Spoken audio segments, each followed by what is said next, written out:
মুসলমান যখন মারা যায় খুব যত্ন করে তারে খাট থেকে নামায়, সুন্দর করে কুসুম গরম পানি দিয়ে তারে গোসল দেয়। গোসলের সময় অতিরিক্ত ঘষা মাজা করে না, অতিরিক্ত নাড়াচাড়া করে না, শরীরের কাপড়টা সম্মানের সাথে খুলে নেয়। শরীরের কাপড় খোলার সময় লজ্জাস্থান বের হতে দেয় না। সুন্দর করে গোসল দিয়া নতুন কাপড়ে তারে কাফন পরায়।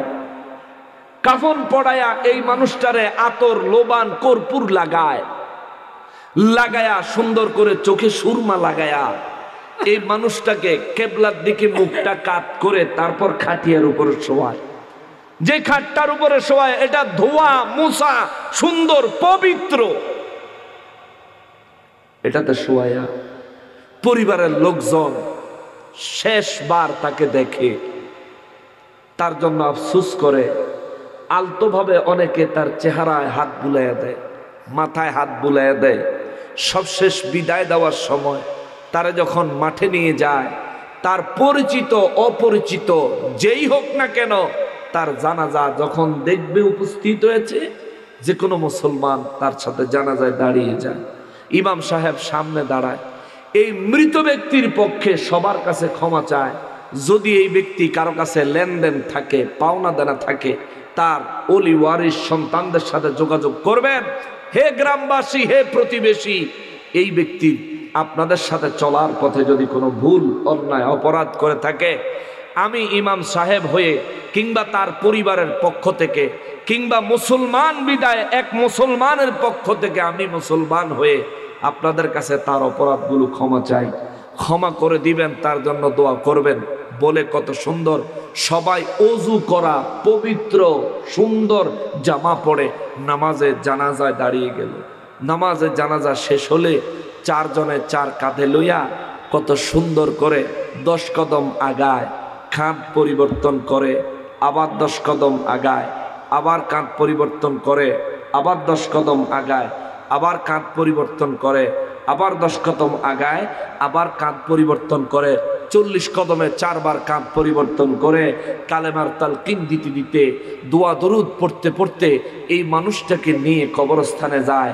কত সুন্দর করে 3 জন মানুষ কবরে নামে, উপর থেকে আস্তে আস্তে সুন্দর করে তারে কবরে দেয়। কবরের ভিতরে নামা 3 জন ব্যক্তি আস্তে করে তারে জমিনে রাখে। সুবহানাল্লাহ। নামানোর সময় বলে বিসমিল্লাহি ওয়া আলা মিল্লাতি রাসূলিল্লাহ। যে রাসূলের উপর এই মানুষ ঈমান এনেছিল ওই রাসূলের মিল্লাতের উপর তাকে কবরে রাখা হয়। উপরে বাঁশ দিয়া চাটাই দিয়া আস্তে আস্তে সুন্দর করে তারে দাফন করা হয়। দাফন শেষে তার জন্য দোয়া হয়, আবার জানাজার শেষেও তার জন্য দোয়া হয়। 3 দিন পরে তার জন্য দোয়া হয়, আবার 40 দিন পরে তার জন্য দোয়া হয়, আবার বছরে বছরে তার জন্য দোয়া হয়। সারা জীবনে তার সন্তান, তার আত্মীয় স্বজন কেউ তাকে ভুলে না। যখনই মনে পড়ে কবরস্থানের পাশে দাঁড়ায় যায়, দোয়া করতে থাকে। হযরত ইব্রাহিম আলাইহিস সালাম তার কওমের লোকেদের জবাবে অত্যন্ত সুন্দর করে জবাব দিলেন, তোমাদের কত বড় দুঃসাহস, যে আল্লাহ আমারে হেদায়েত দিছে ওই আল্লাহ সম্পর্কে তোমরা তর্ক করতেছ, আমার সাথে ঝগড়া করতেছ। ইব্রাহিম নবী জবাব দিলেন, তিনি বলেন, তোমরা কি মনে করো তোমরা যাদের পূজা করো আমি তাদেরকে ভয় পাইতাম? তারা কয়, ইব্রাহিম রে, ওরে ইব্রাহিম, যখন দেখার কথা শুনাইতে পারে না আর মানাইতে পারে না, মূর্তির সামনে ইব্রাহিম নবীরে যখন নত করতে পারে না, তখন ইব্রাহিম নবীরে দুঃখ কইরা নেতা খেতা পুরোহিত পণ্ডিত যেটি আছে এগুলি ডাইকা কয়, ইব্রাহিম অন্তত পক্ষে এই দেব দেবীগুলোরে ভয় করো। দেখছনি কতগুলি হাত মূর্তি, দেখছেন নি আপনারা? দেখছেন নি? যুবক ভাইরা তো ফেসবুকে ইউটিউবে দেখা যায়, ইব্রাহিম নবীরে ভয় লাগায়। দেখছনি কতগুলি হাত, দেখছনি কেমনে জিব্বাটা বাইর করে রয়েছে, হাতের ভিতরে কত বড় তাক্কাল রামদা, দেখছনি? ইব্রাহিম নবীরে কয়, দেখছি তো। কয় তবু তোমার ভয় লাগে না? তোর যদি একটা কোপ দেয়, ইব্রাহিম নবীর তোর যদি একটা কোপ দেয়, ইব্রাহিম নবীকে কে কয় দেবী? হেতে নি, হেতে নি। যার সামনে দিয়ে দেখা যায় একরকম, পিছে দিয়ে দেখা যায় আরেক রকম। সামনে দিয়ে দেবী, পিছন দিয়ে খেরের ভোজা আর বাঁশের থুপ। ইব্রাহিম নবীকে হেতে নি আর খুব দিব। ইব্রাহিম আলাইহিস সালাম অত্যন্ত সাবলীল ভাষায়, সুন্দর ভাষায় জবাব দিলেন। তিনি বলেন, তোমরা বলছো আমি যেন ওই মূর্তিকে ভয় করি। আমার নবীরে দিয়া মক্কাবাসীরে আল্লাহ ওয়াজ শোনায়। ইব্রাহিম নবী মূর্তি পূজক ছিল তোমাদের দাবি। শোনো শোনো শোনো, ইব্রাহিম নবীর সাথে মূর্তির পূজার ব্যাপারে সেদিন কোন ঘটনা ঘটেছিল আমার কাছে শোনো। আমার আল্লাহ আমি নবীকে জানাইছেন, শোনো।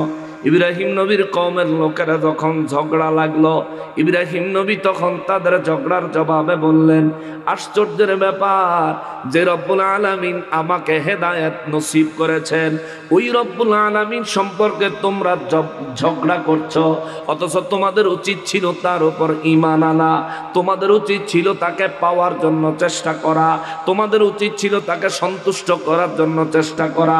তা না করে আমার সাথে ঝগড়া করতেছো, তারপরে আবার সাহস তো কম না, আমার ডর লাগাই দাও। তোমাদের দেবী আমার খুব দিব, তোমাদের দেবী আমার ক্ষতি করব। হায় হায়, ইব্রাহিম নবী কয়, ওয়ালা আখাফু মা তুশরিকুনা বিহি। এ আমার সম্প্রদায়ের লোকেরা রে, যেই জিনিসগুলারে তোমরা আমার রবের শরীক বানায়া মুশরিক হয়েছো, ওই মূর্তি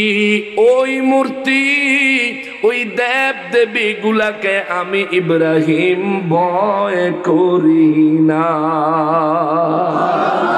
জোরে কোন সুবহানাল্লাহ। ওই দেব দেবী গুলা আমি ভয় করি না। কেন ভয় করো না? ইল্লা ইয়াশা রাব্বি শাইআ। ইব্রাহিম নবী কয়, রব্বুল আলামিন কয়, হুজুর আপনি মক্কাবাসীকে বলেন। সেদিন ইব্রাহিম নবী জবাব দিয়েছিল, এই মাটির মূর্তি আমি ভয় করি না, খেরের বোঝা আমি ভয় করি না, এই বাঁশের ঠেস দিয়া রাখা একটা জড় বস্তুকে আমি ভয় করি না। কারণ এই মূর্তি আমার কোনো উপকার করতে পারে না, এই মূর্তি আমার কোনো ক্ষতি করতে পারে না, এই মূর্তি আমার কোনো কিছুই করতে পারে না। যদি কিছু করতে পারে, ইল্লা ইয়াশা রাব্বি শাইআ, আমার রব আমার আল্লাহ যদি চায়, কারো ক্ষতি করতে চাইলে তিনি পারেন, কারো উপকার করতে চাইলে তিনি পারেন, কাউরে ধ্বংস করতে চাইলে তিনি পারেন, কাউরে রক্ষা করতে চাইলে কেবলমাত্র তিনি পারেন। চিৎকার দিয়া কোন সুবহানাল্লাহ। আমরা তো জন্মসূত্রে ইসলাম পেয়ে গেছি। মা মুসলমান, বাবা মুসলমান, আমিও মুসলমান, জন্মসূত্রে ইসলাম পেয়ে গেছি। আমরা কত সৌভাগ্যবান। কিন্তু ইব্রাহিম নবীর জামানায়, এমনকি আমার নূর নবী রাহমাতুল্লিল আলামিনের জামানাতেও এই ইসলামকে বাস্তবায়ন করে প্রতিষ্ঠিত করে আমাদের পর্যন্ত পৌঁছাইতে কত মানুষের রক্ত এ জমিনে ঢালতে হয়েছে, কত মানুষের জীবন দিতে হয়েছে। এমনকি নবীজির কলিজার টুকরা ইমাম হাসান, ইমাম হুসাইন রাদিয়াল্লাহু তাআলা আনহুমদেরকে পর্যন্ত কুরবানি করা লাগছে। মুসলমানের ইসলাম পায়া গেছ, জন্মসূত্রেও মুসলমান, পায়া নিজে মুসলমান হয়েছ। কেবল নামের আগে মোহাম্মদ থাকলে মুসলমান হয় না, মুসলমানের কিছু চরিত্র আছে, ঠিক কিনা বলেন? নামের আগে মোহাম্মদ লাগায়া যারা সুদের ব্যবসা করে, ওদের নামে মুসলমানি ছাড়া চরিত্রে মুসলমানি নাই, ঠিক কিনা বলেন? আপনাকে এই ফাতানিশি সুদের ব্যবসা নাই? নাই নাই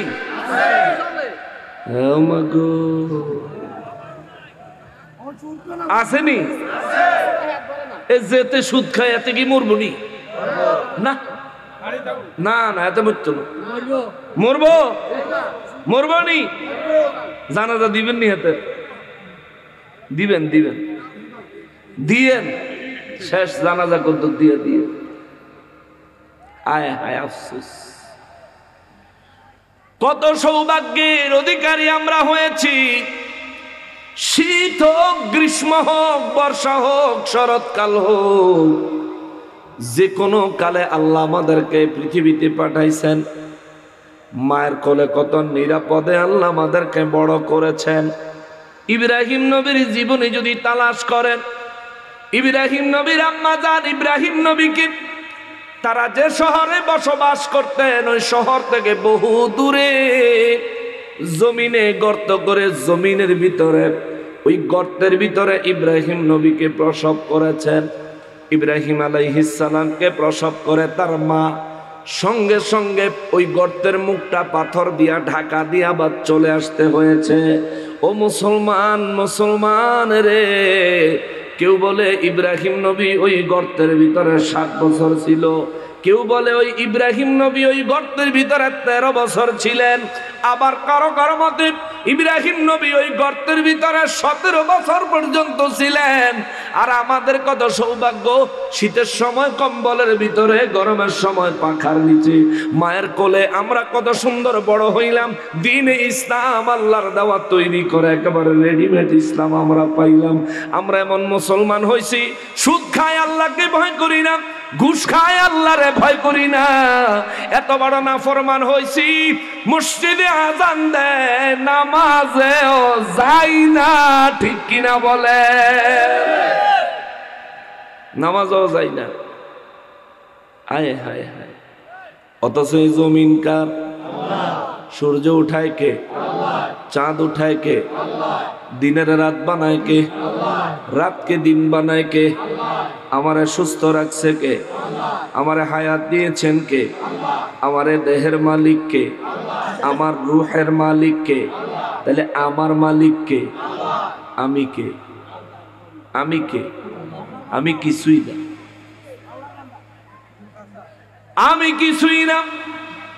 যদি রব্বুল ইজ্জত আমাকে তার বান্দা হিসাবে স্বীকৃতি না দেয়, তাইলে আমি কিছুই না, কিছুই না, কিছুই না। ও মুসলমান, আমার পেয়ারা নবীর উম্মতেরা রে, আমার নবী রহমাতুল লিল আলামিনের নূরানি জবান মোবারকে আমার আল্লাহ জানায়, নবী গো, ও দয়াল নবীজি, ইব্রাহিম আলাইহিস সালামের সেদিনের কথাটা আপনি বয়ান করেন, বলে দেন। তার কওমের লোকেরা যখন তার সঙ্গে ঝগড়া করলো, তিনি সুন্দরভাবে জবাব দিলেন, আমি তোমাদের ওই রবকে ভয় করি না। তারা আমার কোনো উপকারও করতে পারে না, তারা আমার কোনো ক্ষতিও করতে পারে না। আমার যদি উপকার করনেওয়ালা, ক্ষতি করনেওয়ালা, আমাকে ধ্বংস করনেওয়ালা, রক্ষা করনেওয়ালা যিনি, তিনি হলেন আমার রব, তিনি হলেন আল্লাহ, তিনি হলেন আল্লাহ, তিনি হলেন আল্লাহ। এবার ইব্রাহিম নবী তার কওমের লোকেদেরকে বলে, শোনো, আমি তোমাদের মূর্তিদেরকে ভয় করতে তোমরা আমাকে আহ্বান করো, আর আমি তোমাদেরকে আহ্বান করি আমার এই রবকে ভয় করো, আমার ওই রবের উপর ঈমান আনো, আমার ওই রব্বুল আলামিনের ইবাদতে মশগুল হও। কেননা ওয়াসিআ রাব্বি কুল্লা শাইইন ইলমা, আমার ওই রব্বুল আলামিনের কুদরতের ইলম মোবারকের ভিতরে আমি ইব্রাহিমও আছি, তোমরাও আছো। আমার আল্লাহর ইলমের বাইরে কেউ না, আমার আল্লাহ জানার বাইরে কেউ না, আমার আল্লাহ জানার বাইরে কিছুই না, আমার আল্লাহ জানার বাইরে তোমরা কেউ না। তোমরা যে মূর্তির পূজা করো এটাও আমার রব জানে, তোমরা যে মূর্তির সামনে নিজেদের মাথা ঝুঁকায়া দাও এটাও আমার রব জানে। আবার মূর্তি যে তোমাদের কোনো উপকার, কোনো ক্ষতি করতে পারে না, এইটাও আমার রব জানে। সুবহানাল্লাহ। ইব্রাহিম নবীরে আল্লাহ কয়, আমার নবী রহমাতুল লিল আলামিনের আমার রব বলেন, হুজুর নবী গো, ও দয়াল নবীজি, ইব্রাহিম নবীর বক্তব্যটা সুন্দর করে জাতিকে জানায় দেন। ওয়াসিআ রাব্বি কুল্লা শাইইন ইলমা, যা কিছু আছে সব আমার আল্লাহর ইলমে, আল্লাহ পাকের কুদরতের ইলম মোবারক সব কিছু বেষ্টন করে রেখেছে। আমরা প্রকাশ্যে কোনো কিছু করলে দেখি কি? গোপনে কোনো কিছু করলে দেখে কে? আল্লাহর কাছে আমাদের কোনো কিছু গোপন আছে? বলেন গোপন আছে? এই সুদখোর, তুই যে সুদ খাইলি আল্লাহ দেখছেনি? জবাব দেওয়ান লাগবো নি? এ সমাজে সুদখোরের চাইতে নির্লজ্জ বেহায়ার নিম্ন শ্রেণীর মানুষ আর কেউ হতে পারে না। সুদখোর নিজেও জানে এক টাকা সুদের 72 রকমের গুনাহ, 73 রকমের গুনাহের মধ্যে সবচেয়ে ছোট গুনাহ হইল নিজের মায়ের সাথে 40 বার জিনা করা। যে সুদ খায় তার মাথায় বন্দুক ঠেকাইলেও মায়ের ব্যাপারে এই চিন্তাই করতে পারত না, অথচ সে যে সুদ খাচ্ছে প্রতিনিয়ত মায়ের সাথে জেনার গুনাহে গুনাহগার হচ্ছে। রব্বুল আলামিন সূরা বাকারার মধ্যে সুদখোরদের ব্যাপারে আমার আল্লাহ বলেন, নবী গো, ও দয়াল নবীজি, সুদখোরদেরকে জানায়া দেন আজকে দুনিয়ায় অধিক পরিমাণে সুদ খাচ্ছ, সুদ গ্রহণ করতেছ, অনেক ধনী অনেক সম্পদের মালিক হয়ে যাচ্ছ। আমার রব্বুল আলামিন কা হুজুর সুদখোরদেরকে বলে দেন হাসরের ময়দানে যখন সুদখোররা দাঁড়াইব তারা দাঁড়াইতে পারত না। দুনিয়ায় মানুষের জিনে ধরলে, বুতে ধরলে, শয়তানে আসর করলে সোজা হইয়া দাঁড়াইতে পারে না। জিনে ধরা মানুষ দেখছেন নি আপনারা? আপনার এলাকা অনেক সময় ফোলাবান্ডে মানুষের মহিলা করে জিনে ধরে না? যাদেরকে জিনে ধরে শয়তান আসর করে এরা কিন্তু সোজা হয়ে দাঁড়াইতে পারে না, ঠিক মতো কাইট দিয়ে হাঁটতে পারে না। আল্লাহ সরাসরি এই উপমা দিয়েছেন যে হাসরের ময়দানে সুদখোরেরা সবাই তো হাসরের ময়দানের দিকে কবর থেকে উঠে দৌড়াবে। সুদখোরে না সোজা হয়ে দাঁড়াইতে পারবো, না ঠিক মতো কাইট দিতে পারবো, কদম দিতে পারবো, না ঠিক মতো চলতে পারবো। এই অবস্থা দেখে হাসরবাসীরা জিজ্ঞেস করবো এটা কেডা রে? নাম তো জানতো না, সবাই বলবো এই হইল সে যে ব্যক্তি দুনিয়ায় সুদের কারবার করত। জোরে কন্যা নাউজুবিল্লাহ। ও ভাই, এতদিন যদি সুদের কাজ করে থাকেন, কারবার করে থাকেন, অনুরোধ করি আজ এই মুহূর্ত থেকে ছেড়ে দেন, আল্লাহর কাছে তাওবা করেন, আমার রব্বুল ইজ্জাত অবশ্যই ক্ষমা করে দিবেন। আল্লাহ ক্ষমা করে দেখ, সবাই পড়েন আমিন। সুদ অত্যন্ত জঘন্য গুনাহ, জঘন্য গুনাহ। যদিও আমি সুদের দিকে যাব না, আমার হঠাৎ করে কথাটা আসলো এই জন্য বলে দিলাম। মুসলমান সমাজে সুদ, ঘুষ এটা অতিরিক্ত পরিমাণে বেড়ে গেছে। এই সুদের ব্যবসা ছিল হিন্দুগ, সুদের ব্যবসা ছিল বিধর্মীদের, আর হে ব্যবসা হন মুসলমানে করে আর মসজিদের প্রথম কাতারে যায় নামাজ পড়ে। আসেনি? আবার হের যদি নামাজও যাইতে দেরি হয়, কেউ যদি হের জায়গাটা বইয়ালায় যায় ধাক্কা দিয়ে সরাই দেয়। মুয়াজ্জিন সাহেবের, ইমাম সাহেবের দমক দেয়, মিয়া ডেলি আমি এখানে বসি, আপনি জানেন না আমার জায়গাত মানুষ হইয়া বইয়ে কেমনে? মনে হয় যেন মুয়াজ্জিন ইমাম সাহেবের বাপের চাও। মসজিদের জায়গা, এটা আল্লাহর ঘর, এখানে আল্লাহর যে বান্দা আগে যাবেন তিনি আগে বসবেন। কথা বলেন ঠিক কিনা? আল্লাহর ঘরে কারো কোনো ভেদাভেদ। এমপি মন্ত্রীদের সাথে কত প্রটোকল থাকে, এমপি মন্ত্রীদের সাথে আপনি আর আমি চাইলেও হাত মিলাইতে পারবো না, কাঁধ মিলাইয়া দাঁড়াইতে পারবো না যদি পারমিশন না থাকে, পূর্ব পরিচিতি না থাকে। কিন্তু এমপি মন্ত্রীও যদি মসজিদে নামাজে ঢুকে, গরিব মিসকিন ফকির কার সাথে দাঁড়াইলো দেখার বিষয় নয়, কাঁধে কাঁধ মিলাইয়া দাঁড়ায় গেল, অর্থাৎ নিজের অস্তিত্বকে ভুলে গেল। মুসলমান যারে আল্লাহ যেই অবস্থানে রাখছে সেটা পরে আল্লাহর ঘরে আইলে সবাই সমান। কথা বলেন ঠিক কিনা? মসজিদগুলো যেন আমাদের আদবের জায়গা হয়, মসজিদগুলো যেন আমাদের মহাব্বতের জায়গা হয়, মসজিদগুলো যেন বিধর্মীরা দেখে, মুসলমানদের আচরণ দেখে বিধর্মীরা যেন মুসলমান হয়, এমন অবস্থা মসজিদে তৈরি করতে হবে, পরিস্থিতি তৈরি করতে হবে। ঠিক কিনা বলেন?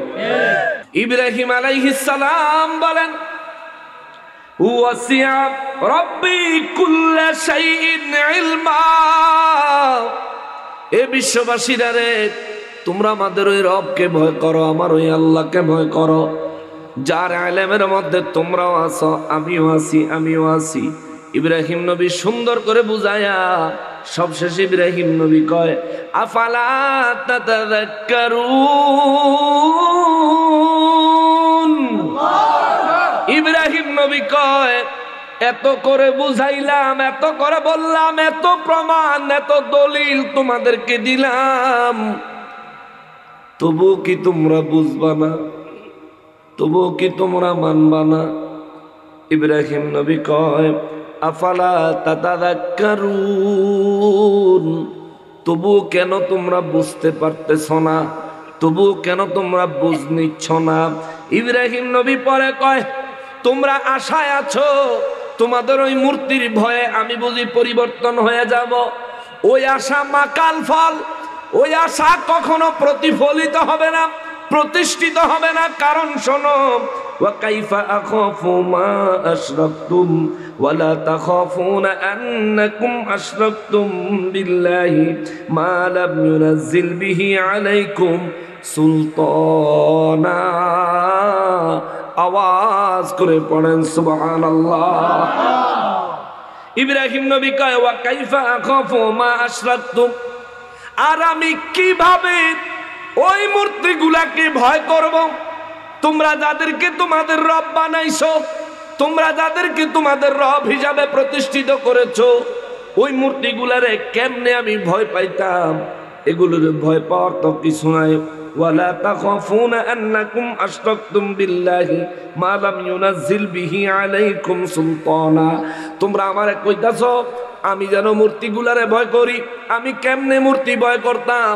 অথচ আমি ইব্রাহিম তোমাদেরকে আমার রবের পরিচয় দিয়েছি, আমার রবের ক্ষমতার কথা বলেছি, আমার রবের পাওয়ারের কথা বলেছি, আমার রবের ইলমের মধ্যে তোমরাও আমিও তাও বলেছি। তবুও তোমরা ওই রবকে মানতেছো না। ভয় তো তোমাদের পাওয়া উচিত, ভয় তো আমার পাওয়া উচিত নয়। ভয় পাওয়া উচিত তোমাদের। কারণ হলো, তোমরা নিজেরা এত বড় দুঃসাহস দেখাইছো, আমার রবের সাথে তোমরা মূর্তির সমকক্ষ বানাইছো, শরীক বানাইছো, যেটার কোনো প্রাণ নাই, যার কোনো প্রাণ নাই। মক্কাবাসীরা আমার নবী রাহমাতুল লিল আলামিনকে বলেন, মূর্তি আমাদের উপকার করে, মূর্তি আমাদের ক্ষতি করে। আমার নবী কয়, তোমাকে উপকার আর ক্ষতি মূর্তি করে?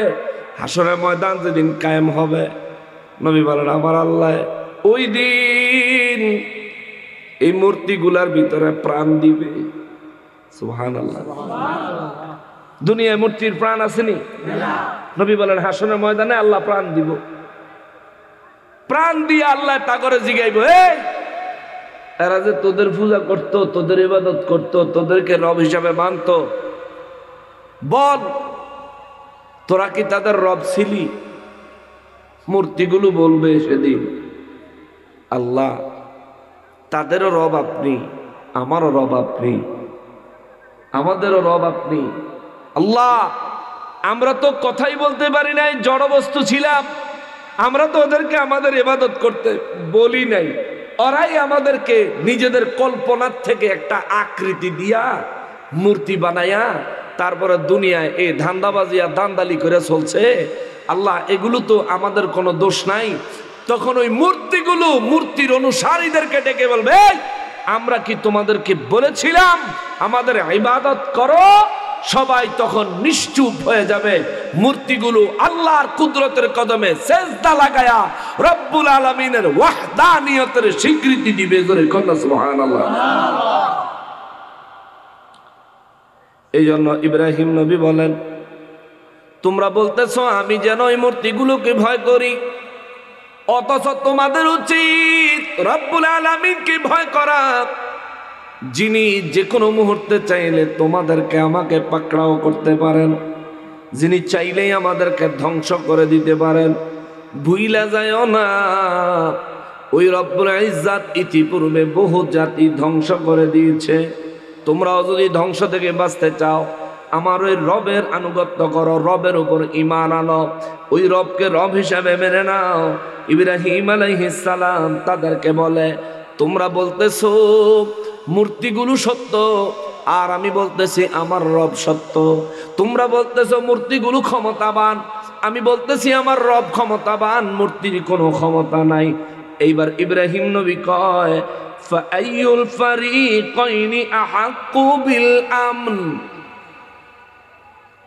এ আমার কওমের লোকেরা রে, ও আমার সম্প্রদায়ের লোকেরা, যদি তোমরা জ্ঞানী হও, ইন কুনতুম তা'লামুন, যদি তোমরা বুদ্ধিমান হও, জ্ঞানী হও, তাহলে আমাকে জবাব দাও, আমার রব হলেন সবকিছুর খালিক, সবকিছুর সৃষ্টিকর্তা, সবকিছুর রিজিক দাতা। আর তোমরা তোমাদের মূর্তির পক্ষে যেই দাবি করো।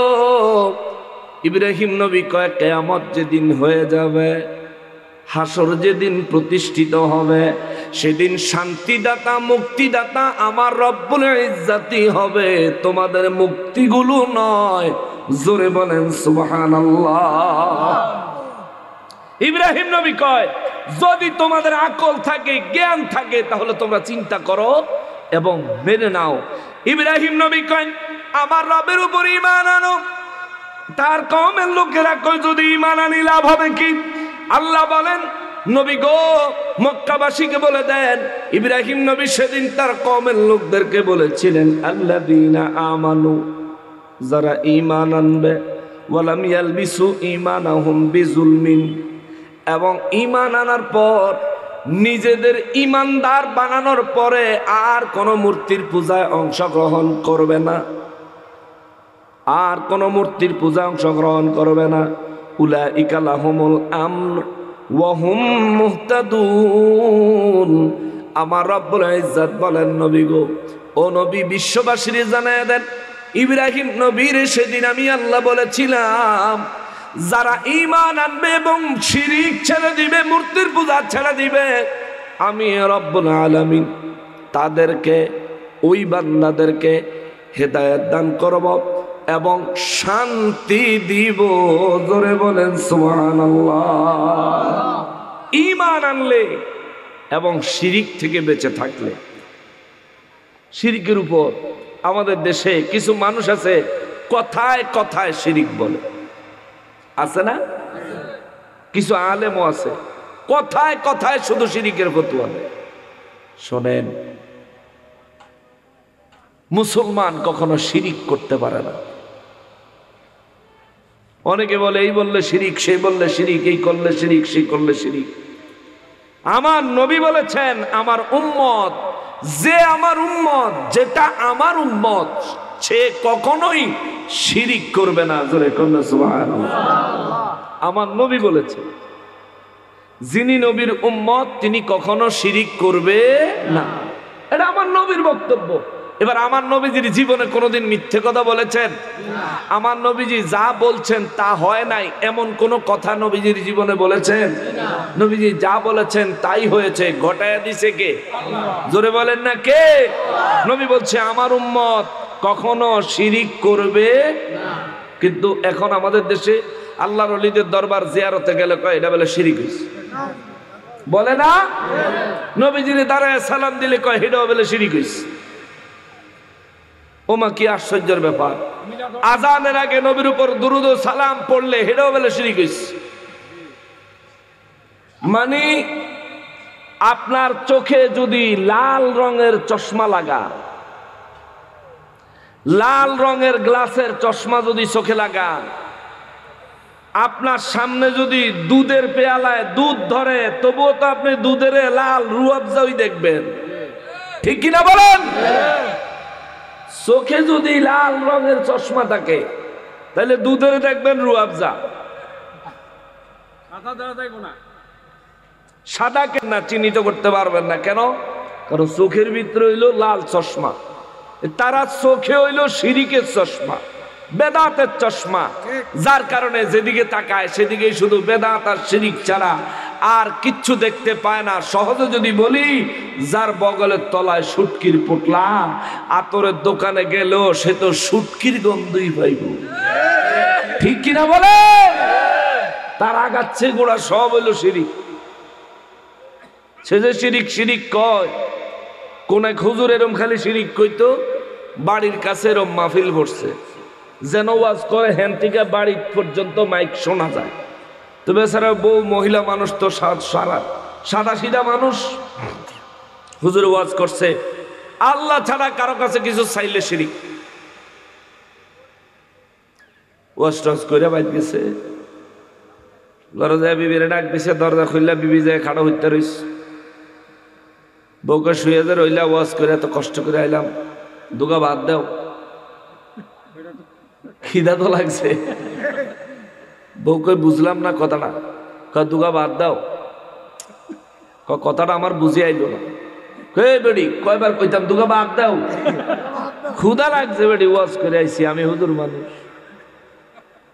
কয় আপনার ওয়াজ হইন না তো আজ আর বুঝ হইছে কি কান্না না ওয়াজ করছেন আল্লাহ ছাড়া কারো কাছে কিছু চাইলে শিরিক। কত আন্না যে আর কাছে ভাত চাইলে আর না আল্লাহর কাছে চাইবে বেড়ে গা আর হা গলে হাইছে আই আন্নারে বাদ দিয়ে আন্নারা শিরিক করাইতাম, আর না আল্লাহর এখন বাদ দিত, নলে লিজে লই এখান যান। আন্দাজে ফতুয়া দিলে বউয়ের হাতের ভাতও মিলতো না, সোরার দল জিয়ানো হিয়ানো শিরিক কইও না, ঠিক কিনা বলে? আরে হুজুর ওয়াজ করছে আল্লাহ ছাড়া কারো সামনে মাথা নত করণ যাইতো না। হে বেড়া দান খেত, বদিল্লা লইছে যে বদিল্লারা রাইতো শুনছে, ইরি খেত যে ধান লাগায় না, ইরি রই কল্লা নিচে না উপরে, ফাঁসা উপরে, ঠিক না? পেছন উপর দিকে মাথা নিচের দিকে দিয়ে রইতাস। এখন হুজুরে তো ওয়াজ টজ রাত করিয়া সকালে গেছে, ক্ষেতের দ্বারে চাইতো কামলারা ঠিক মতো কাম করেনি, ক্ষেতের দ্বারে গেছে আর 5 জন কামলা সব সোজা হয়ে গেছে, লাগে যে রুকুতে উঠছে।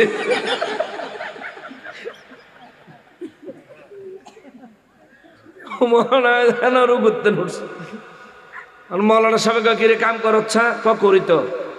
কত তুই সোজা খাড়া রয়েছ কাকা আপনারা দেখিয়া কিনলে কাইলে রাত না ওয়া শুনছি আমরা, কত ওয়া শুনছ কি সে কাম কর, কাম করবো আগে আপনি জান গিয়া কিনলে আল্লাহ ছাড়া কারো সামনে মাথা নত করলে সেরেকটা। আমরা যদি এনে দান দিতাম করলাম নয়, আমরা যদি সামনে তাই আমরা সেরেক টেরিক করতাম পারতাম না, কাম করি ভাত খাই মুষ্টি কইতাম পারতাম না, আনাবার দিকে জানবি আর নাহলে আমরা উঠিয়া যাই গিয়া। জিয়ানো হিয়ানো উল্টা পাল্টা ফতুয়া দিও না মিয়া সাহেব, বুঝের ব্যাপার আছে। শিরিক অত সহজ বিষয় নয়। শিরিক হবে তখন যখন কোনো ব্যক্তি নিজের রবের পরিবর্তে অন্য কাউকে কিংবা কোনো বস্তুকে নিজের রব মনে করে এই ইবাদতের নিয়তে তার সামনে মাথা ঝুঁকাইয়া দিবে বা তার কাছে তাকে রব হিসাবে তার কাছে কিছু চাইবে, তখন শিরিক হইব। কিন্তু যদি আল্লাহর বান্দা হিসাবে, আল্লাহর ওলি হিসাবে, আল্লাহর ওলির দরবারে যায়া আল্লাহর ওলির উসিলা দিয়ে আল্লাহর কাছে কেউ কিছু চায়, এটা শিরিক নয়, এটা আমার দল নবীর দেখানো সুন্নাত নিয়ম। কথা বলেন ঠিক কিনা? আমার নবী নিজে মুসা নবীর মাজার জিয়ারত করেছেন। আমার নবীর মেরাজের রাতে মাজার জিয়ারত করে নবী দোয়া করছে, আল্লাহ সায়ার কি আপনি তো জানেনই, রব্বি হাবলি উম্মতি। সুবহানাল্লাহ কন্যা। মুসা আপনার বড় প্রিয় নবী ছিলেন, আল্লাহ তার সাথে আপনি কথা বলেছেন। এ মুসা নবীর জিয়ারতের খাতিরে, কালিমুল্লাহর খাতিরে আল্লাহ আমার উম্মতের নাজাতের ব্যবস্থা করেন। সুবহানাল্লাহ। দোয়া করছেন নবীজি, আমরাও দোয়া করি। আল্লাহর ওলিদের দরবারে যাই, হাজীগঞ্জ আবেদ শাহ আল মাদানী হুজুরের দরবারে যাই, চাঁদপুর ইসলামপুর গাছতলা দরবার শরীফে খাজা আহমদ শাহ রহমতুল্লাহ আলাইহির দরবারে যাই, শাহজালাল বাবার দরবারে যাই, ওলি আল্লাহদের দরবারে যাই। কেন? কারণ ওলি আল্লাহদের সাথে আল্লাহর সম্পর্ক ভালো, ঠিক কিনা বলেন? এমপি সাহেবের যদি ধরতে চান তাহলে চেয়ারম্যান সাহেবের আগে ধরন লাগবে, কারণ এমপি সাহেবের সাথে সম্পর্ক ভালো চেয়ারম্যান সাহেবের। আপনি চেয়ারম্যানদের ধরলে চেয়ারম্যানই পারবো এমপির লোকে আপনাদের দেখা করাইয়া দিত। ওলি আল্লাহর কাছে আমরা এই কারণেই যাই, ওলি আল্লাহদের দরবার এই কারণেই যাই, কারণ ওলি আল্লাহদের সাথে আল্লাহর সম্পর্ক ভালো। আমরা সেখানে যাই, দেখি তাদের খাতিরে নি আল্লাহ আমাদেরকেও তার প্রিয় বান্দা হিসেবে কবুল করে। কথা বলেন ঠিক কিনা? কিন্তু আফসোস আর দুঃখের বিষয়, আমাদের দেশে মানুষকে আল্লাহর ওলিদের দরবারে যেতে নিষেধ করে, পীর আউলিয়াদের কাছে যেতে মানুষকে নিষেধ করে। কারণ পীর আউলিয়ার কাছে যাওয়া যখনই মুসলমান বন্ধ করবে, মুসলমান পরিচয় রাখা চরিত্রটা ইবলিশ শয়তান বানাইতে তখন সহজ হবে।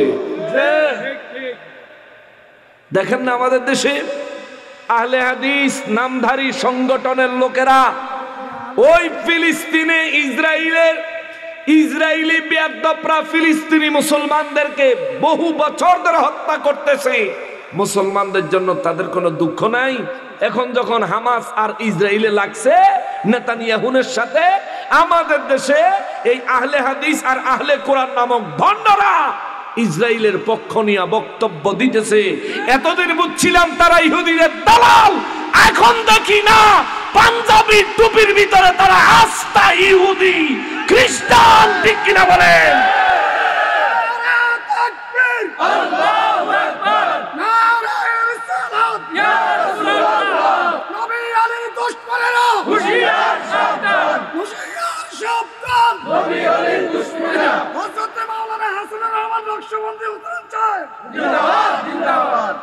আশেপাশে তো দেখা যায়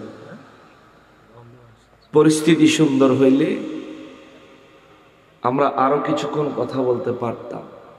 তবে আজকের আলোচনা থেকে আমরা কি শিখব? একটা জিনিস, আকীদা, ঈমান। আমাদের রব হলেন আল্লাহ, আমাদের নবীকে শ্রেষ্ঠ নবী বানাইছেন আমার আল্লাহ। আজকের আলোচনা থেকে প্রমাণ হইল ইব্রাহিম নবীর জামানায়ও আমার নবী হাজির ও নাজির, আর আমরা নবীর উম্মত, আমাদের জামানায়ও আমার নবী আল্লাহর দেওয়া ক্ষমতায় হাজির ও নাজির। এটা আকীদা। কেননা সূরা নিসার 41 নম্বর আয়াত যদি তাফসীর পড়েন, সেখানে দেখবেন আল্লাহ বলছেন, হুজুর কিয়ামতের ময়দানে সব নবীদের কাছ থেকে তাদের উম্মতের ব্যাপারে আমি আল্লাহ সাক্ষী দিব। সমস্ত নবীদের ব্যাপারে আমি আল্লাহ আপনার নবীর থেকে সাক্ষী দিব। সাক্ষী কারে কয়? যে ব্যক্তি ঘটনাস্থলে উপস্থিত থাকে, ঘটনা নিজের চোখে দেখে, নিজের কানে শোনে, তিনি হলেন সাক্ষী এবং তার সাক্ষী গ্রহণযোগ্য। আমার নবীকে আল্লাহ বললেন, হুজুর সব নবীরা তাদের নিজ নিজ উম্মতের ব্যাপারে সাক্ষ্য দিবে, আর আপনি নবী সমস্ত নবীদের ব্যাপারে সাক্ষ্য দিবেন। তার মানে হলো সমস্ত নবীদের জামানায়, তাদের উম্মতদের জামানায় জাহিরি ভাবে নয়, বাতিনি ভাবে, হাকিকতে আমার নবী হাজির ও নাজির ছিলেন। এখনো আমার নবী হাজির ও নাজির। এটাই আহলে সুন্নাত ওয়াল জামাতের আকীদা। ঠিক কিনা বলেন? এটাকে যারা মানে না, তারা আহলে সুন্নাত ওয়াল জামাতের আকীদা সম্পন্ন মানুষ হতে পারে না। যদি এমন বদ আকীদা থাকে, হুজুর নবী হাজির নাজির হইলে আমারে দেখান। অনেক মানুষ এমনও কয়, নবী যদি এই জায়গায় হাজির নাজির হয় আমাকে দেখান। আপনার এই বক্তব্যের প্রথম জবাব হলো, আমি বলি নাই আমার নবী এখন এখানে উপস্থিত হইছেন, আমি এটা বলি নাই। আমি বলেছি নবীজি হাজির ও নাজির হওয়ার ক্ষমতা রাখেন। নবী যদি ইচ্ছা করেন এই পাতানিশ আসতে পারেন, নবী যদি ইচ্ছা করেন এই পাতানিশের অবস্থা নিজের জায়গায় থেকে দেখতে পারেন। ঠিক কিনা বলেন? নবীর ইচ্ছা, নবীজি কি আসবেন নাকি আসবেন না, এসেছেন কি আসেন নাই, এটা আমার দয়াল নবীজির ইচ্ছা। আমি বলি না। তবু তুমি যদি বলো যে এখানে নবী হাজির ও নাজির হলে নবীজিরে আপনি দেখান, তো আমিও তোমার একটা প্রশ্ন করতে চাই। আল্লাহ হাজির নাজির এই ব্যাপারে তো তোমারও আপত্তি নাই, আমারও আপত্তি নাই। নবী হাজির নাজির হইলে আমার যদি নবীজিরে দেখান লাগে, তো আল্লাহ হাজির নাজির হইলে তুমি একটু আল্লাহরে দেখাও, আমি নবীরে দেখাবো। ঠিক কিনা বলেন? তোমার দাবির পক্ষে তুমি প্রমাণ দাও, আমার দাবির পক্ষে আমি প্রমাণ দিব। তোমার দাবি হলো আল্লাহ হাজির ও নাজির, দেখাইতে পারি বা না পারি বিশ্বাস করতে হবে, মানতে হবে। তাইলে মুমিন, নাইলে মুশরিক। নাইলে কাফের। অতএব রাসূলুল্লাহ সাল্লাল্লাহু আলাইহি ওয়াসাল্লাম আল্লাহর দেওয়া ক্ষমতায় হাজির ও নাজির। দেখো বা না দেখো, মানতে হবে, বিশ্বাস করতে হবে, তইলে মুমিন নাইলে মুনাফিক। ঠিক কিনা বলেন? ঈমানকে মজবুত করবেন। হিন্দু পাড়া আসেনি আশেপাশে? মাইকের আওয়াজ শোনা যায়? হিন্দু ভাইদেরকে উদ্দেশ্য করে বলি, এতক্ষণ তো তালিম দিলাম, এবার একটু তাবলীগ করি, দরকার আছে না? আমরা মুসলমান কোরআন হাদিসের আলোচনা করলাম, এটা তালিম, এবার একটু তাবলীগ করি। আমার হিন্দু পাড়ার ভাইয়েরা, হিন্দু পরিবারের মা বোনেরা, ভাই বাবারা যারা আছেন, আপনাদের কাছে আমরা বিনয়ের সাথে আপনাদের বিবেকের সামনে কিছু প্রশ্ন রাখি, যেগুলো আল্লাহ পাকের কালামে হাকিমে উঠে এসেছে। যার পূজা আপনারা করেন, যাদেরকে আপনারা নিজেদের রব বা গড হিসেবে মানেন, যাদেরকে আপনারা মনে করেন আপনাদেরকে তারা সৃষ্টি করছে, আমরা তো হিসাব মিলাইলে দেখি যে না, আপনারাই তারে সৃষ্টি করছে। এটা আমি আপনাদেরকে কটাক্ষ করছি না, শুধু আপনাদের বিবেকের সামনে দিচ্ছি। আপনারা মনে করেন এই মূর্তি আপনাদের ভালো করবে, মূর্তি আপনাদের মন্দ করবে, এটাই আপনাদের উপকার করবে, এটাই আপনাদের ক্ষতি করবে। কিন্তু আমরা তো আকল খাটাইলে, বাস্তবতার দিকে নজর দিলে দেখি মূর্তি আপনাদের উপকার করে না, বরং পয়সা দিয়ে কিনা ব্যান গাড়িতে করে বা ট্রাকে করে বাড়িতে আইন না, আপনারা নিজেরাই মূর্তির উপকার করছেন। ঠিক কিনা বলেন? আপনারা মনে করেন মূর্তি আপনাদের ক্ষতি করবে, না না না, পূজার শেষে ফানিজ্যে নিয়ে চুবাইলেন, বাঁশ দিয়া যে ফিডাইলেন আর গুতাইলেন, তো মূর্তির ক্ষতি আপনারাই করতে পারছেন। এটা আপনাদের কোনো উপকারও করতে পারে নাই, কোনো ক্ষতিও করতে পারে। অতএব আপনারা মানুষ, আমরাও মানুষ। যিনি আমাকে বানাইছেন, ও হিন্দু ভাই, ও হিন্দু বোন, ও আমার মূর্তি পূজক ভাই বাবারা, মা বোনেরা, যে রব্বুল ইজ্জাত আমাদেরকে বানাইছেন, আপনাদেরকেও তিনি বানাইছেন। যে রব আমাদের জন্য রিজিকের ব্যবস্থা করেন, আপনাদের রিজিকের ব্যবস্থা তিনিই করেন। আপনারা মনে করেন মূর্তি আপনাদেরকে রক্ষা করবে। আচ্ছা, এই যে মূর্তির পূজা করে তারা কোন যুক্তিতে করে এটা জানেন? কোরআন শরীফ আল্লাহ বলছেন, মূর্তির পূজা করে তারার যুক্তি হইল যে এই যে মূর্তি, এরা হইলো আমাদের দেবদেবী, এদের সাথে খোদার সম্পর্ক ভালো, এদেরকে পূজা করে রাজি খুশি করি, এরা আমাদেরকে খোদার দরবারের বিপদ থেকে বাঁচাইব। এইটা হইলো তাদের মূল চিন্তা চেতনা, যার কারণে মূর্তির পূজা করে। হ্যাঁ, এটা আল্লাহ তাআলা কোরআনুল কারীমে বলেছেন। আমি তাদেরকে বলবো এটা একটা জড় বস্তু, এবং এই মূর্তিকে হাসরের ময়দানে প্রাণ দেওয়া হবে। এই মূর্তিটা সেদিন আপনাদের উপর ধিক্কার দিবে, আপনাদের বিরুদ্ধে রব্বুল ইজ্জাতের দরবারে মামলা করে দিবে। আল্লাহ, ও আমার মালিক, সেদিন যদি আমার জবান থাকতো, ওরা আমার যতগুলো হাত দিয়া বানাইছে প্রতিটা হাত নাড়ার ক্ষমতা আমার যদি থাকতো, আমি সর্বপ্রথম আমার হাতগুলো দিয়ে তাদের সামনে আপনি রব্বুল ইজ্জাতের ওয়াহদানিয়তের ঘোষণা দিতাম, আপনার নবীদের পক্ষে তারা সত্য নবী স্বীকৃতি দিতাম। যে মানত ভালো কথা, যে মানত না, আমার তো যে রাম দেওয়া ছিল কুবাইয়া ফালা ফালা কইরা ফলাইতাম। সেদিন মূর্তিরা কইব, আল্লাহ আমার তো প্রাণ আছিল না, শক্তি আছিল না, আমি তো পারি নাই। মানুষ কেমনে এতটা বোকার স্বর্গে বাস করে, নিজেরাই খের মাটি বাঁশ দিয়া বানাইয়া সামনে দিয়া মানুষের মুখটা, চেহারাটা মানুষের মতন, মাথাটা মানুষের মতন, এতগুলো হাত দিছে। আচ্ছা, কনসে আল্লাহ সৃষ্টিতে এমন কোন প্রাণী আছে নি যেটা 13-14টা হাত? কিতা বানাইলেন, কি বানাইছেন কিতা? এই অক্টোবরের 24 তারিখে ওই যে আমাদের সাবেক রাষ্ট্রপতির এলাকা কিশোরগঞ্জ অষ্টগ্রাম মাহফিলে গেছে, তো ওনার এলাকায় যাইতে আবার ফেরি পার হইতে হয়, হয়তো ফেরিতে নাইলে নৌকাতে পার হইতে হয়। তো আমরা গাড়ি আর ফেরিতে পার করি না, আমরা নৌকাতে পার হয়েছি।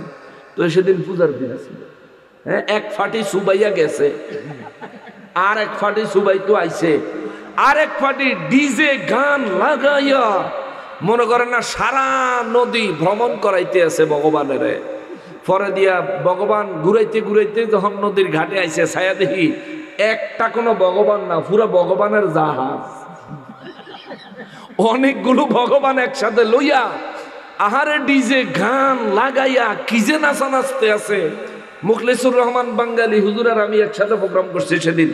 হুজুরে আমার দেখেন নকশবন্দি সাহেব, হেরার ভগবানে কি ডিজে গান ছাড়া মজা পায় না? আমি কই বলে হুজুর তখন কিন্তু হেরা খুব জোশে আছে, আউলা জওলা কথা কইেন না, ভগবানের লগে সুবানি দুইটা আমরা দিব।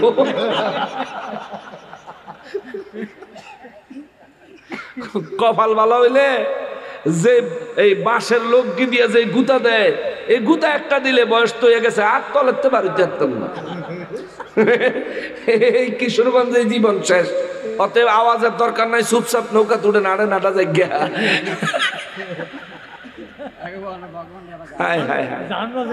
আচ্ছা, আমরা কিন্তু তাদের ধর্মীয় আচার্য অনুষ্ঠান কার্যকলাপ নিয়ে আমরা যে ঠাট্টা মস্কারা করলাম তা নয়, কারণ আমরা ঠাট্টা মস্কারা করি না। প্রত্যেকের ধর্ম ইসলাম ধর্মের কাছে সম্মানীয়। ইসলাম ধর্ম কারো ধর্মকে ছোট করা, কটাক্ষ করা, কারো কোনো মূর্তিকে পর্যন্ত হিট করে কথা বলা ইসলাম সমর্থন করে না। আমরা এতক্ষণ যে কথাগুলো বললাম, এই কথাগুলো আমরা শুধু ওই মূর্তি পূজক ভাইদের কাছে ইসলামের দাওয়াত পৌঁছানোর জন্য বাস্তবতা তুলে ধরলাম, তাদের বিবেকের সামনে কিছু কথা দিলাম। মূর্তি মানুষের খালিক হতে পারে না, মূর্তি মানুষের মালিক হতে পারে না, মূর্তি মানুষের রাজ্জাক রিজিক দাতা হতে পারে না। শুধু মূর্তি নয়, চন্দ্র, সূর্য, গ্রহ, নক্ষত্র, রাজি কোনো কিছুই মানুষের নিয়ন্ত্রক হতে পারে না, বরঞ্চ এই সব কিছু এবং মানুষকে যিনি নিয়ন্ত্রণকারী তিনি হলেন আল্লাহ। কথা বলেন ঠিক কিনা? আপনারা ওই রবের দিকে আসেন, ওই রবের উপর ঈমান আনেন এবং ওই রবের প্রেরিত মনোনীত সর্বশ্রেষ্ঠ নবী মুহাম্মদ মুস্তাফা সাল্লাল্লাহু আলাইহি ওয়াসাল্লামের উপর ঈমান আনেন। এই দুনিয়াও শান্তির, কবরও শান্তির, হাসরের ময়দানও শান্তির। কথা বলেন ঠিক কিনা? আমি ওই মূর্তি পূজক ভাইদেরকে, যে কোনো ধর্মের, যেমন বৌদ্ধরাও তো মূর্তির পূজা করে, গৌতম বুদ্ধের পূজা করে, যে কোনো মূর্তি পূজকদেরকে বলি, বিশেষ করে হিন্দু ধর্মের ভাইদেরকে বলি, শোনেন, মুসলমান যখন মারা যায় খুব যত্ন করে তারে খাট থেকে নামায়, সুন্দর করে কুসুম গরম পানি দিয়ে তারে গোসল দেয়। গোসলের সময় অতিরিক্ত ঘষা মাজা করে না, অতিরিক্ত নাড়াচাড়া করে না, শরীরের কাপড়টা সম্মানের সাথে খুলে নেয়। শরীরের কাপড় খোলার সময় লজ্জাস্থান বের হতে দেয় না, সুন্দর করে গোসল দিয়া নতুন কাপড়ে তারে কাফন পরায়। কাফন পরায়া এই মানুষটারে আতর, লোবান, কর্পূর লাগায়া সুন্দর করে চোখে সুরমা লাগায়া এই মানুষটাকে কেবলার দিকে মুখটা কাত করে তারপর খাটিয়ার উপরে শোয়ায়। যে খাটটার উপরে শোয়ায় এটা ধোয়া মুছা সুন্দর পবিত্র, এটাতে শোয়া পরিবারের লোকজন শেষবার তাকে দেখে তার জন্য আফসোস করে, আলতোভাবে অনেকে তার চেহারায় হাত বুলাইয়া দেয়, মাথায় হাত বুলাইয়া দেয়। সবশেষ বিদায় দেওয়ার সময় তারা যখন মাঠে নিয়ে যায়, তার পরিচিত অপরিচিত যেই হোক না কেন, তার জানাজা যখন দেখবে উপস্থিত হয়েছে, যে কোনো মুসলমান তার সাথে জানাজায় দাঁড়িয়ে যায়। ইমাম সাহেব সামনে দাঁড়ায়, এই মৃত ব্যক্তির পক্ষে সবার কাছে ক্ষমা চায়। যদি এই ব্যক্তি কারো কাছে লেনদেন থাকে, পাওনা দেনা থাকে, তার ওলি ওয়ারিস সন্তানদের সাথে যোগাযোগ করবেন। হে গ্রামবাসী, হে প্রতিবেশী, এই ব্যক্তি আপনাদের সাথে চলার পথে যদি কোনো ভুল, অন্যায়, অপরাধ করে থাকে, আমি ইমাম সাহেব হয়ে কিংবা তার পরিবারের পক্ষ থেকে কিংবা মুসলমান বিদায় এক মুসলমানের পক্ষ থেকে আমি মুসলমান হয়ে আপনাদের কাছে তার অপরাধগুলো ক্ষমা চাই, ক্ষমা করে দিবেন, তার জন্য দোয়া করবেন বলে কত সুন্দর সবাই অজু করা পবিত্র সুন্দর জামা পরে নামাজে জানাজায় দাঁড়িয়ে গেল। নামাজে জানাজা শেষ হলে চারজনে চার কাঁধে লইয়া কত সুন্দর করে 10 কদম আগায়, কাঁধ পরিবর্তন করে, আবার 10 কদম আগায়, আবার কাঁধ পরিবর্তন করে, আবার 10 কদম আগায়, আবার কাঁধ পরিবর্তন করে, আবার 10 কদম আগায়, আবার কাঁধ পরিবর্তন করে, 40 কদমে 4 বার কাঁধ পরিবর্তন করে কালেমার তালকিন দিতে দিতে দোয়া দরুদ পড়তে পড়তে এই মানুষটাকে নিয়ে কবরস্থানে যায়। কত সুন্দর করে 3 জন মানুষ কবরে নামে, উপর থেকে আস্তে আস্তে সুন্দর করে তারে কবরে দেয়। কবরের ভিতরে নামা 3 জন ব্যক্তি আস্তে করে তারে জমিনে রাখে। সুবহানাল্লাহ। নামানোর সময় বলে বিসমিল্লাহি ওয়া আলা মিল্লাতি রাসূলিল্লাহ। যে রাসূলের উপর এই মানুষ ঈমান এনেছিল ওই রাসূলের মিল্লাতের উপর তাকে কবরে রাখা হয়। উপরে বাঁশ দিয়া চাটাই দিয়া আস্তে আস্তে সুন্দর করে তারে দাফন করা হয়। দাফন শেষে তার জন্য দোয়া হয়, আবার জানাজার শেষেও তার জন্য দোয়া হয়। 3 দিন পরে তার জন্য দোয়া হয়, আবার 40 দিন পরে তার জন্য দোয়া হয়, আবার বছরে বছরে তার জন্য দোয়া হয়। সারা জীবনে তার সন্তান তার আত্মীয় স্বজন কেউ তাকে ভুলে না। যখনই মনে পড়ে কবরস্থানের পাশে দাঁড়ায় যায়, দোয়া করতে থাকে। কিন্তু আপনারা মূর্তি পূজকদের ধর্মে আপনি যখন মারা গেলেন চিন্তা করে দেখেন, আপনার হাড়গুলো পিটে ভাঙে, আপনার শরীর থেকে কাপড় খুলে নেয়, আপনাকে লাকড়ির ভিতরে শোয়া, মুখের ভিতরে তেল দিয়া কেরোসিন দিয়া শরীরে তেল মাখায়া আপনার যেই সন্তানটারে কোলে পিঠে করে মানুষ করেছেন, আপনার কলিজার টুকরা সন্তানটা আপনার মুখে আগুন লাগায় দেয়।